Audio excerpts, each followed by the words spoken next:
Tembellerin de çok sevdiği, avarların sühürlü dediği milli yemeğimiz olan sühürlünün hazırlanma qaydasını gösteririm size. Xəmiri qəşəng yoğurursunuz. Bunun üçün un, su, duz, yumuşaq xəmir yoğurursunuz bu arada. Qalınlığı bu qədər olanda saxlayırsınız. Çox aşmaya ehtiyac yoxdur. Bu formada zolaq şəklində kəsirsiniz. Bacaran qədər unlayın. Bol unun içində üstsün ki yapışmaz. Bu formada onu yumruluyorsunuz qəşəng. Çox da yox, xırda doğruyorsunuz. Burada gördüğünüz kimi. Bundan sonra bunu qəşəng belə baş parmağınızla bir dəfə əzib bugünə salırsınız, qoyuyorsunuz kənarda bir balaca gözləyir. Bu quru ət çorbasıdır, içine quru ət atırsınız, suyu atırsınız, duz qətiyyən vurmursunuz.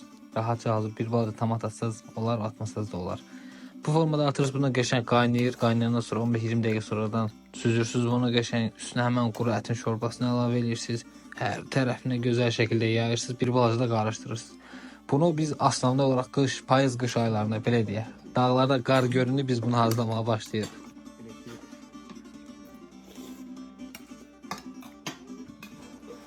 Səslərdən yəqin sizə bəllidir ki, bunu səssiz yemək olmur belə. İştahla, bol-boluna yeyirsən, bol sarımsaqla. Nə xəstələnmirsən, nə bir şey. Canın olur daş kimi. Nuş olsun.